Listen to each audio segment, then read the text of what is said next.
नमस्कार दोस्तों, science फैंटेरा YouTube channel आप लोग का स्वागत है। तो आज 17 फरवरी है। तो 17 फरवरी का जो एलपी का CBT 1 का एग्ज़ाम चल रहा था उसका लास्ट दिन था।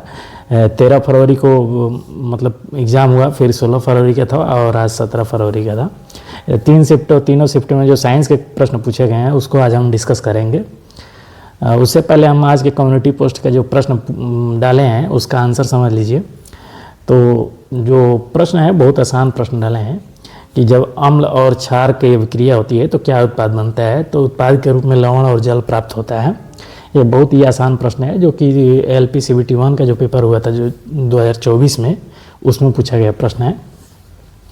अब हम आ जाते हैं जो आज का जो पूछा गया है प्रश्न साइंस के, वो लगभग वही रेशियो है, मतलब रीजनिंग और मैथ मिला के लगभग 60 62 63 क्वेश्चन आ रहे हैं साइंस, और उसके बाद जो भी बच रहा है उसमें साइंस और जीएस का पोर्शन, मतलब साइंस का थोड़ा सा रेशियो कम पूछा जा रहा है क्वेश्चन की रेशियो। लेकिन इससे घबराने की बात नहीं है। जो भी आगे का एग्ज़ाम होगा उसके लिए प्रिपेयर रहना है। अभी जानते ही हैं, हाल ही में अभी ग्रुप डी का भी आंसर किया गया है, जिसको आप लोग आज से मतलब 17 तारीख को 17 बजे से देख सकते हैं। और जो भी उस पर क्वेश्चन पे अगर आप ऑब्जेक्शन करना चाहते हैं वो 23 तारीख को 17 बजे तक कर सकते हैं। और पर क्वेश्चन का ऑब्जेक्शन का फ़ीस है वो 50 रुपये पर क्वेश्चन है। अगर आपका जो क्वेश्चन ऑब्जेक्शन में डालते हैं अगर वो आपका बात सही है, रेलवे अगर गलत है, तो जो आप 50 रुपये पर क्वेश्चन के दिए हैं वो रिफ़ंड हो जाएगा आपके अकाउंट में बैंक चार्ज को काट के। टेक्नीशियन का जो एग्ज़ाम डेट है वो भी आ चुका है, जो कि 3 मार्च से शायद है, शुरू हुआ है। 3 मार्च को भी है, 6 मार्च को भी है और 9 मार्च को है। अब जानते हैं कि जो एडमिट कार्ड जो होता है वो 4 दिन पहले डाउनलोड होता है एग्ज़ाम से, और 10 दिन पहले सिटी एस्टिमेशन आ जाता है।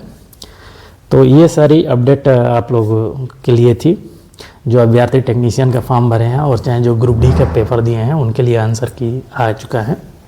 अब हम आ जाते हैं जो आज का जो पेपर हुआ है 17 फरवरी का, उसमें साइंस के प्रश्न कौन कौन से पूछे गए हैं और किस किस चैप्टर से पूछे गए हैं। तो पहले शिफ्ट में जो एक बायोलॉजी से क्वेश्चन पूछा गया है जो कि बहुत आसान है, रिपीटेड क्वेश्चन है कि माइटोकॉन्ड्रिया को power house of the cell क्यों कहा जाता है। तो जानते हैं कि ग्लूकोज के मतलब जारण के बाद, ऑक्सीकरण के बाद जो ATP का निर्माण होता है वो माइटोकॉन्ड्रिया में होता है। तो इसलिए इसको हम लोग power house of the cell करते हैं, मतलब कोशिका को ऊर्जा गृह कहते हैं।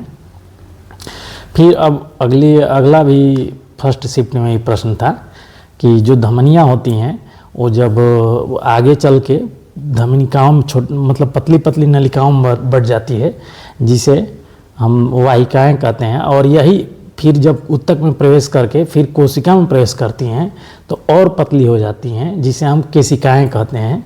तो जो ऑप्शन में था वो केशिकाएँ था, जो कि यह सही, यही इस प्रश्न का मतलब इसी से संबंधित प्रश्न था। और केशिकाएँ मिलकर फिर शिरा का निर्माण कर देती हैं, तो ये इससे संबंधित प्रश्न था। और फिर एक फिजिक्स में प्रश्न पूछा गया था जो कि अपवर्तन से प्रश्न था। जब कोई प्रकाश किरण विरल से सघन में जाती है तो अभिलंब की तरफ झुक जाती है, और चाहे सघन से विरल में जाती है तो अभिलंब से दूर हटती है। इस पर आधारित प्रश्न था एक। अब एक क्वेश्चन था लाइसोसोम से, जो कोशिका का कोशिकांग होता है, लाइसोसोम में क्यों फट जाता है। तो इसका रीज़न होता है कि जो मेटाबॉलिज्म होता है, मतलब जो कोशिकाओं का उपापचयी क्रियाएं होती हैं उसमें गड़बड़ी होती है। तो वो जो लाइसोसोम में जो एंजाइम से भरा होता है वो फट जाता है और वो कोशिका नष्ट हो जाती है। इसी कारण से इसको हम कोशिका का आत्महत्या का थैली भी कहा जाता है, सुसाइडल वैक ऑफ द सेल कहा जाता है। एक क्वेश्चन आया था सामर्थ्य शक्ति निकालने के लिए, जो कि P = W/T होता है, इस पर न्यूमेरिकल आया था। एक क्वेश्चन आया था कि मतलब जो अभिक्रिया दिया गया था उसको पहचान करना था कि ये किस प्रकार की अभिक्रिया है, एकल विस्थापन अभिक्रिया है कि संयोजन अभिक्रिया है कि द्विविस्थापन अभिक्रिया है। तो ये अभिक्रिया चैप्टर पढ़े होंगे आप लोग, रासायनिक अभिक्रिया हैं, तो उसमें मतलब पढ़े होंगे, तो ये आप लोग इस प्रश्न को आसानी से कर सकते थे। फिर एक क्वेश्चन आया था कि जो सोडियम बाइकार्बोनेट होता है NaHCO3, इसको गर्म करते हैं तो क्या बनता है। तो Na2CO3 प्लस कार्बन डाइऑक्साइड और जल बनता है। तो ये प्रश्न केमिस्ट्री से था। ये भी क्वेश्चन बहुत बार पूछा गया है रेलवे के जो भी एग्ज़ाम है, ये भी बहुत बार क्वेश्चन आया हुआ है। अब अगला क्वेश्चन प्रतिध्वनि से था। अगर आपको प्रतिध्वनि सुनना है तो मिनिमम कितना दूरी होनी चाहिए। तो ये रटा रटाया प्रश्न है, ये भी आप लोग पढ़े होंगे, जो कि 17 होता है, 17 मीटर होता है। जैसे मान लीजिए कि 2D मतलब उसका जब हम निकालते हैं तो मतलब ध्वनि, प्रतिध्वनि कैसे सुनाई देती है। जैसे आप जो हम बोलते हैं वो ध्वनि जाती है और टकरा कर आती है पुनः, तो हमें सुनाई देती है। मतलब ध्वनि डबल, मतलब 2D दूरी तय करती है, डबल दूरी तय करती है।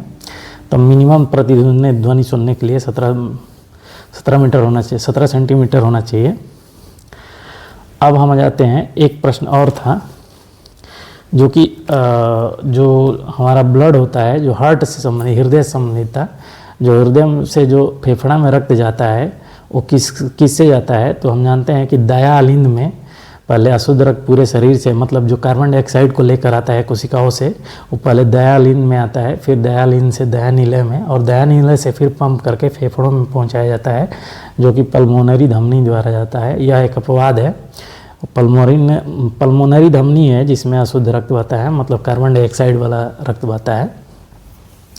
एक क्वेश्चन ये था कि वाहनों में जो हेडलाइट प्रयोग होता है उसमें किस प्रकार का दर्पण का प्रयोग होता है। तो अवतल दर्पण का प्रयोग होता है।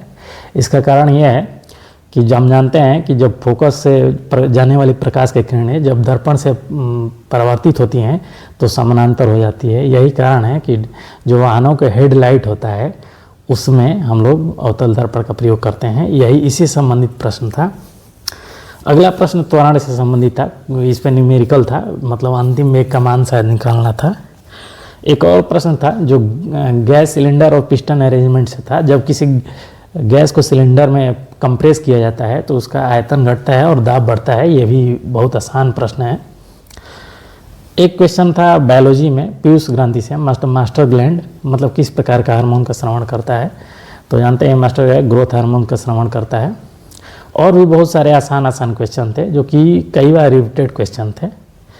तो मतलब जो प्रश्न आ रहे हैं वो बहुत कठिन प्रश्न नहीं आ रहे हैं। एक दो न्यूमेरिकल और भी थे, मतलब हर शिफ्ट में साइंस के ज़्यादा क्वेश्चन नहीं, 9 क्वेश्चन या 8 क्वेश्चन, किसी में 10 क्वेश्चन भी आए हुए हैं।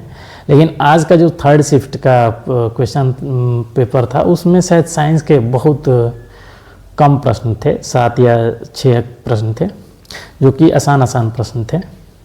एक क्वेश्चन शायद थोड़ा सा आउट ऑफ द सिलेबस आया था, शायद इलेक्ट्रॉन वोल्ट जो होता है, मतलब इलेक्ट्रॉन की एनर्जी निकालना था एम सेल में, एम कोष में। तो ये थोड़ा सा इंटर में जब केमिस्ट्री पढ़ाएंगे, जनरल केमिस्ट्री, तो उसमें पढ़ाया जाता है कैसे निकल आता है। इस क्वेश्चन को आप लोग छोड़ भी सकते हैं, अगर नहीं पढ़े हैं तो छोड़ सकते हैं, ठीक है। तो आज के लिए इस वीडियो में इतना ही। अगर आप लोग को मेरी वीडियो से जानकारी अच्छी लगती है तो मेरे चैनल को सब्सक्राइब करें और मेरे वीडियो को लाइक करें। धन्यवाद।